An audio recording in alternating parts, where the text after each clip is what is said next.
Bonjour à tous. Aujourd'hui, on va s'attaquer à un très gros morceau, les inégalités sociales. Et pour ça, on va convoquer deux géants de la sociologie, deux visions qui ont complètement changé notre façon de voir les choses, celle de Karl Marx et celle de Max Weber. C'est la grande question. Finalement, pourquoi notre société est-elle si inégale? C'est ce qui a obsédé ces deux penseurs. Et leurs réponses, elles sont radicalement différentes. On a vraiment deux manières de voir le monde, mais les deux sont super utiles pour y voir plus clair aujourd'hui. Alors, comment on va procéder? C'est simple. D'abord, on plonge dans l'univers de Marx. Ensuite, on explore la vision un peu plus nuancée de Weber. Et à la fin, on fait le match, Marx contre Weber, pour voir ce qu'on peut en tirer. Et c'est parti avec la première section, Karl Marx. Pour bien le comprendre, il faut se remettre dans le contexte du 19e siècle. Son approche, on la qualifie de réaliste. C'est-à-dire qu'il ne cherche pas à décrire un monde idéal, non. Il analyse la société telle qu'elle est, de manière assez brutale. Et pour lui, la clé de tout, le point de départ de toute analyse, c'est l'économie. C'est vraiment ça le cœur du réacteur. Et cette fameuse place dans l'économie, comment il l'appelle? Il parle de rapport de production.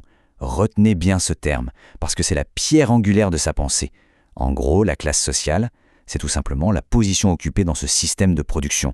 C'est aussi simple et aussi radical que ça. Du coup, dans la société capitaliste de son époque, il voit deux grands blocs qui se font face. D'un côté, il y a la bourgeoisie. Eux, ce sont les propriétaires. Ils possèdent les usines, les machines, bref, les moyens de production. Et de l'autre côté, le prolétariat. Eux, ils ne possèdent rien de tout ça. Leur seule richesse, c'est leur force de travail, qu'ils sont obligés de vendre pour un salaire. Mais attention, Marx ne s'arrête pas là. Ce serait trop simple. Parce que pour lui, il y a une différence énorme entre être dans une certaine position économique et en avoir conscience. Et c'est là qu'il introduit une distinction super importante. Il y a d'abord ce qu'il appelle la classe en soi. Ça, c'est juste un constat objectif. Un groupe de personnes qui partagent les mêmes conditions de vie. Mais ils n'en ont pas forcément conscience. Le moment décisif, c'est quand cette classe en soi devient une classe pour soi. C'est le déclic. C'est le moment où le groupe se réveille, prend conscience qu'il a des intérêts communs et surtout un adversaire commun. Cette fameuse conscience de classe, c'est vraiment l'étincelle qui met le feu aux poudres. C'est ce qui fait passer un groupe de l'état de victime passive à celui d'acteur de l'histoire, capable de s'unir et de se battre pour changer les choses. Et tout ça nous mène à sa phrase la plus célèbre: « L'histoire de toute société jusqu'à nos jours n'a été que l'histoire de lutte de classe. » Pour lui, c'est clair, la guerre entre les classes, ce n'est pas un bug du système, c'est le système lui-même. C'est ce qui fait avancer l'histoire. Ok, on a bien posé les bases de la pensée de Marx. Maintenant, changement de décor complet, on passe à Max Weber. Et là, l'approche est totalement différente. On parle d'approche nominaliste. Alors, qu'est-ce que ça veut dire? Eh bien, pour Weber, les classes sociales, ça n'existe pas vraiment dans la réalité. C'est une construction, un concept, une sorte de boîte à outils que le sociologue utilise pour essayer de comprendre une réalité beaucoup plus complexe. En fait, on peut voir Weber un peu comme une réponse à Marx, dont il trouvait la vision trop simpliste.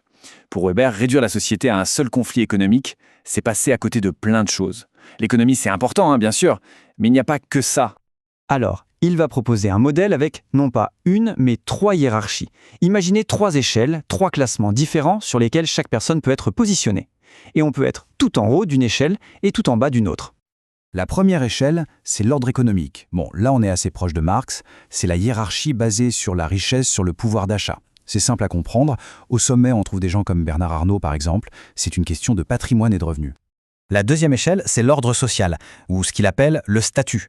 Et là, ça se complique. On ne parle plus d'argent, mais de prestige, d'honneur social. Ça peut être lié à la naissance, à la profession.